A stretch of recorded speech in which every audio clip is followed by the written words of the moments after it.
Transcript for Trump warns McCain I fight back. The president issued a warning to Senator John McCain after McCain said the quote half-baked spurious nationalism backed by Trump is unpatriotic.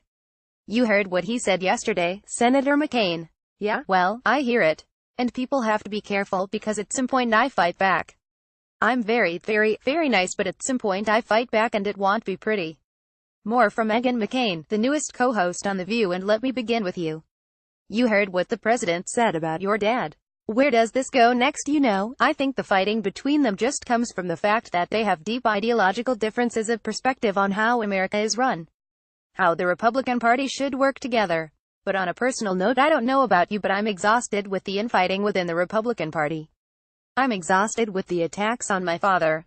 I don't know if you guys have heard, but my father is fighting glioblastoma right now, and there's nothing that could possibly happen or threaten me and my family that could be more painful than what we are going through, and whatever threats are being levied, I'm telling you, right now there's nothing that could possibly happen that could possibly be more complicated. I just have high hopes that someday President Trump and the rest of the Republican Party can find some common ground together, where if you have any kind of difference of opinion on the future of the country or the party, you're not just automatically going to be threatened in return. Yeah, and the questions are trying to come to some agreement on big issues like healthcare and taxes, even as these personal attacks go on. Yoo-hoo, and, again, I have high hopes that it will happen. I'm a little confused about the bipartisan agreement with Democrats regarding the healthcare bill, because when you have people like Rand Paul and Mike Lee who are more on the libertarian side of the party, who really just want repeal and don't want any replacement, that was part of the problem with the original bill. So I don't understand if you're a s'morer of President Trump and you are part of his base. He ran on repealing and replacing Obamacare, and now for them will a compromise with Democrats be satisfactory? I don't see how it's going to be possible. It doesn't seem like that. I'll make sure Dad is calling for compromise. He is.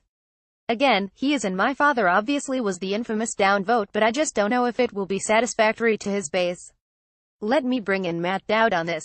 Matt, it does come. The president is trying to get Republicans rallied behind tax reform, trying to get them rallied behind something on health care.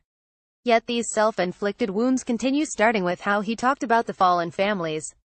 Well, every single time that you think Donald Trump has turned a corner and he's going to do something that is going to be positive for the country and politically positive for himself, he does another thing that reduces his approval ratings and drops him down.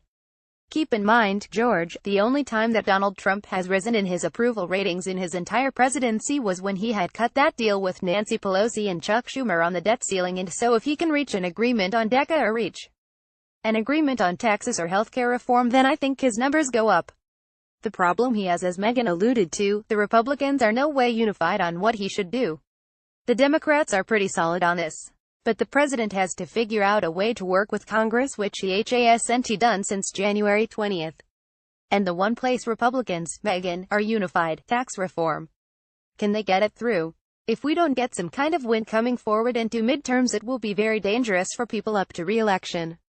I certainly hope so, but such a fractured party, there's so much infighting, I wouldn't get too far ahead of myself. All right, would you give your father our best thank you?